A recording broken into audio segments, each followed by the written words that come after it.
Hey guys, welcome back to the channel. It's crazy windy out here right now, so this might be the only part of the video I do on a tripod, but wanted to introduce you guys to our 2004 Runner SR5. We've got lots of plans for this thing, nothing crazy, mostly OEM plus, kind of restoring it, getting it back to where it was. It's already pretty super clean, so yeah, let's get into it and give you guys a walk around and kind of tell you what we're gonna do.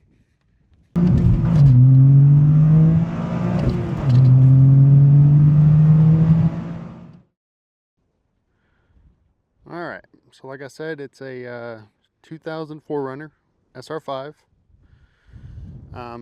It is four-wheel drive.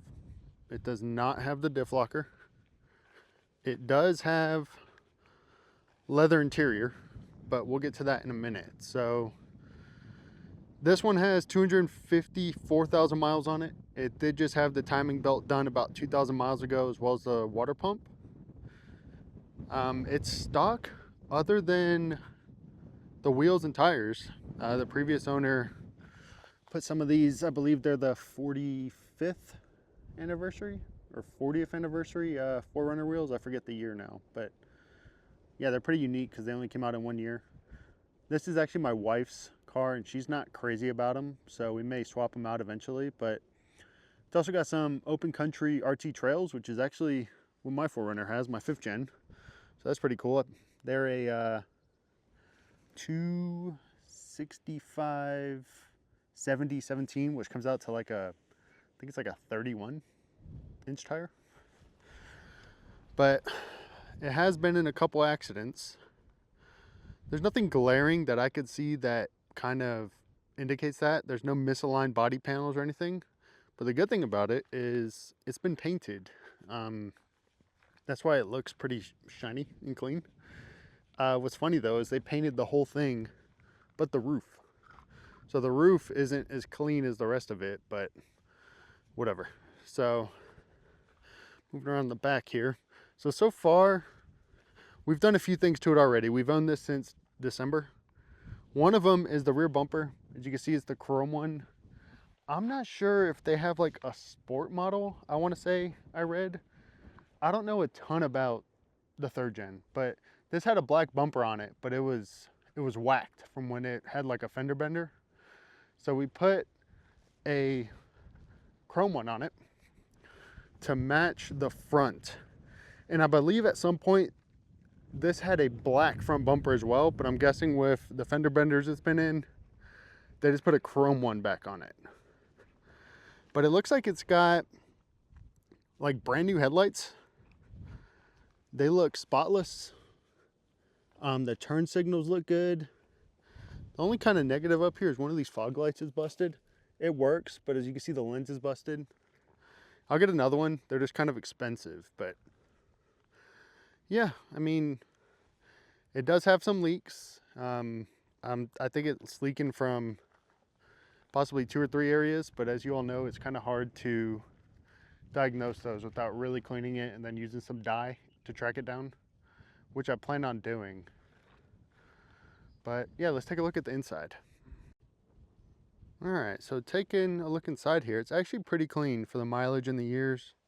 As you can see, it does have seat covers on it. This is pretty torn up on the bottom. I did buy new leather covers. As you could probably see on that side, it's a different gray, but I do have dye, and I'm gonna make a video on how to kind of dye these, but I did find an exact color match. I kind of like this interior. It's kind of like a grayish blue. But I guess one of the big negatives of it is it's called moon mist. Apparently it wasn't that common, so it's been impossible to find any matching like replacement parts. Like for example, this came with the headrest missing in the rear. I did find some gray ones and they're close enough that you can't tell.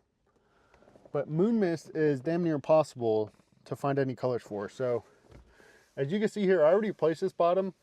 I do need to kind of heat it up and straighten it out a little bit, which I'll do before I dye it. But yeah, I want to say it's Seat Doctors. They have some leather dye and a lot of good reviews where it'll pretty much match it on almost exactly, if not exactly. So I'll do a video replacing this seat bottom so I can remove all these. There's no tears in the back. And then yeah, it'll look nice and OEM in here. We don't want to do anything too crazy. Yeah, it's got the manual shifter. The 4-wheel drive does work. I have tested it. I have replaced a couple bulbs in the gauge cluster here. Like the drive one was out and a few other ones. It's pretty easy to do. As well as this AC button kept falling out, so we replaced that. But that's pretty much it for the inside. It does have a sunroof and it does work, so that's pretty cool. Back seat, no real rips or tears.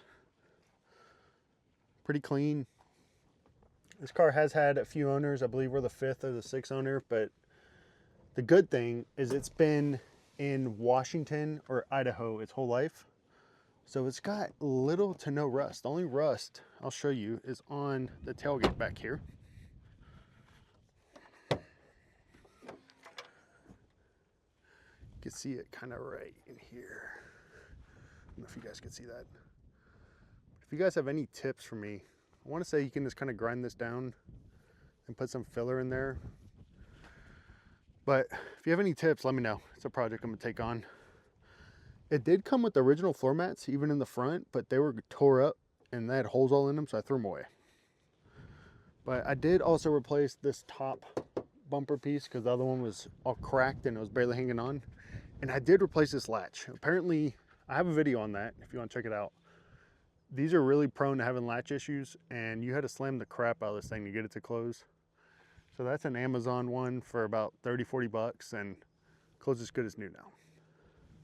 The back window, the previous owner did tell me that it works, but it gets stuck or something. Honestly, I haven't even tried because I don't feel like fighting it or having to take this apart to get it back up. But one day I'll get the courage to do it. But it does have new rear struts that the previous owner put on.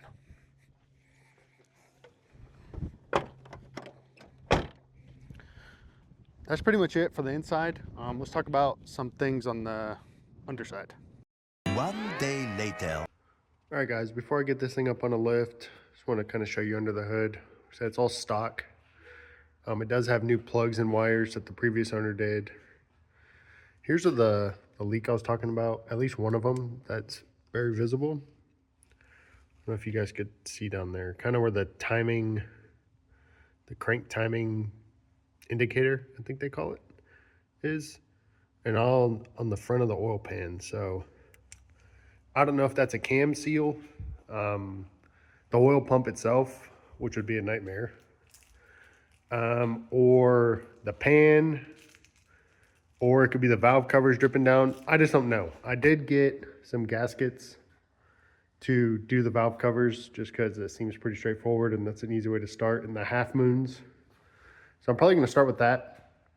To be determined. I'm kind of in a weird spot. It's like, this thing has 250,000 miles. Do I fix it, or do I just let it drip oil and just run it till it dies? What do you guys think? I mean, I just keep a tray under this bad boy. It doesn't leak while it's parked. So it definitely has to do with the engine running, and then it just accumulates on the skid plate and then eventually finds its way to the ground after it is sat for a little bit. But yeah, let's get this thing in the air and we'll take a look under it.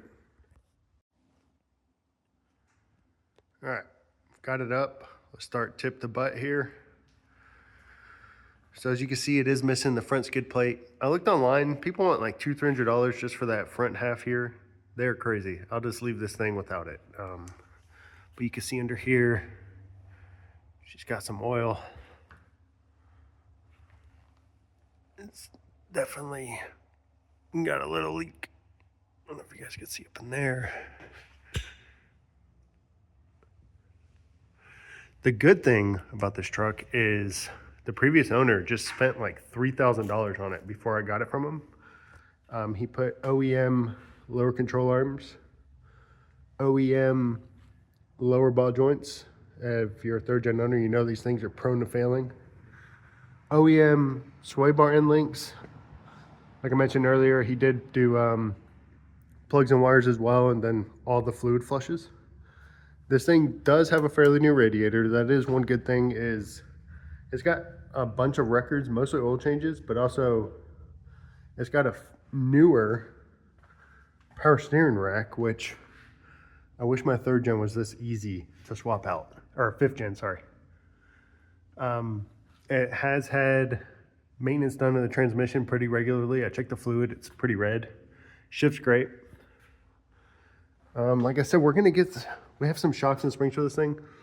I highly doubt that these are the original 250,000 mile shocks on here from 26 years ago. But I will say they are the Takiko, I believe it is, OEM brand. So I don't know if they just replaced them, because surely I don't think the shocks are 26 years old. Yeah, we got some Bilsteins for that and some OME springs. But yeah, just looking under here, as you can see, there is no rust on this frame. It is clean.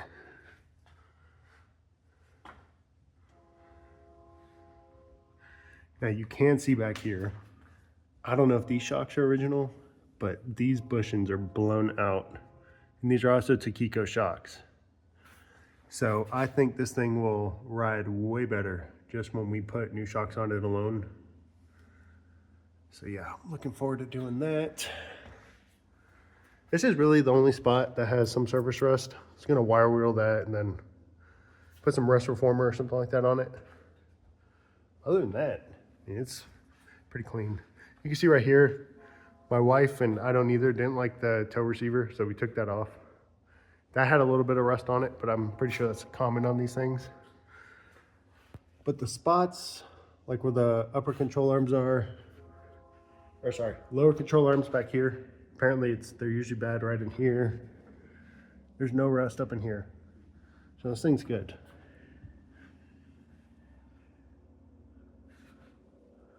But yeah, guys, looking forward to getting more videos out on this thing and doing some mods to it like I mentioned. But yeah, if you guys have any suggestions, tips, comments, let me know. If you want to see more content like this, please subscribe. I've got more coming. If you don't mind, drop a like. All right, guys, have a good one. Thank you.